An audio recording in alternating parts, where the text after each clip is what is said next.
আচ্ছা, ওই যে ইলিয়াস ভাইয়ের একটা ভিডিও দেখলাম আপনার ওয়াইফকে নিয়ে। হুম। মানে আপনার ওয়াইফকে কোনো কিছু করতেছে নাকি, বা এই ভাই ধরনের তথ্য? আপনি বলেন তো, আমি একজন রাজনীতি করি, আপনি একজন সাংবাদিক, আপনার বউ কি এ ধরনের সুদের ব্যবসা করবে? নথিপত্র উনি কিছু নিয়ে আসছে, তো এই জন্য আর কি।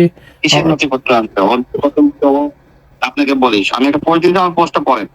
হুম হুম, ঠিক আছে, আমি যে সময় গণ অধিকার পরিষদের সেক্রেটারি ছিলাম, জি ওই সময় ও হচ্ছে ব্যবসার কথা বলে আমার কাছ থেকে বলতে, আমার কাছে আমার শাশুড়ির টাকা, নানি শ্বশুরের টাকা, আর আমার নিজেরও কিছু, আমি তো ফেসবুক থেকে তো ইনকাম হয়, এটা তো আপনি নিজেও জানেন।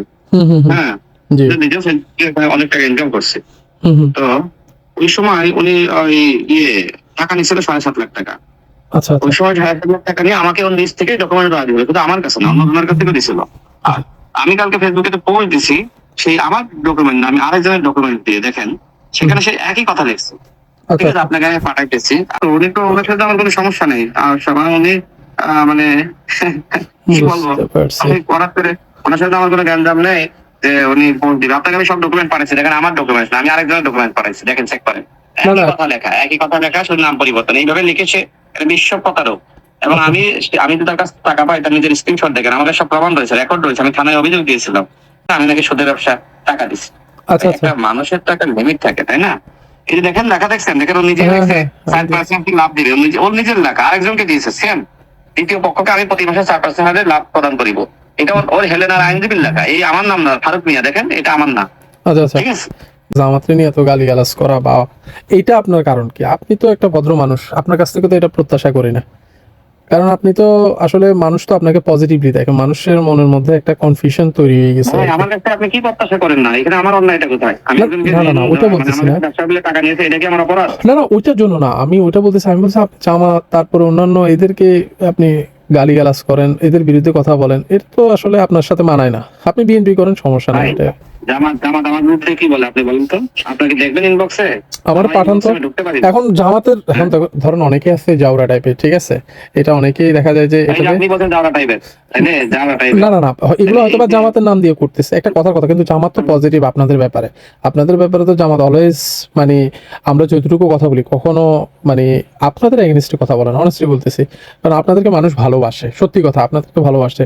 আপনারা এই জায়গা থেকে কেন ছুটতেছেন এই ভালোবাসা থেকে? জামাত জামাত আমার আসনে যে এমপি হলো, হুম হুম, এখানে মানে কোটি কোটি টাকা ইনভেস্ট করে আমার এগেনস্টে ভোট করেছে, মানুষের বিবেকটা কিনে ফেলাইছে টাকা দিয়ে। আমি নিজে দেখছি যে আমাদের অপরাধগুলো, আমি চোখের সামনে দেখা করেন যে আমাদের কেমনে ভালো বলবো।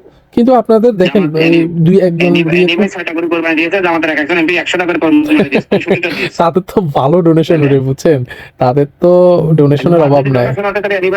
ডোনেশন আসবে না? এখন এনিভাই কিভাবে ডোনেশন দেয় বা কি আসল বিষয়, এটা তো উনি তো আসলে ক্লিয়ার করা উচিত, যেহেতু একটা বক্তব্য আসছে। জামাতের এমপিরা কি ক্লিয়ার করে? জামাতের এমপিরা যে ভোট কিনলে আমার আসনে মানে এদের টাকা তো, দিয়ে ক্লিয়ার করেছে? এদের তো চাঁদাবাজির সুযোগ নেই। এরা কার কাছে চাঁদাবাজি করবে? এদেরকে চাঁদাবাজি কে দিবে, আপনি আমার বলেন। চাঁদাবাজির সুযোগ নাই, কিন্তু শুধু বলতে হবে বউয়ের চিকিৎসার থেকে বাইতুল মালে চাঁদা দেওয়া গুরুত্বপূর্ণ। ইসলামের, তারপর ইসলামের হাদিস শোনাইতে হবে। এটার থেকে বড় চাঁদাবাজি হয় নাকি ভাই?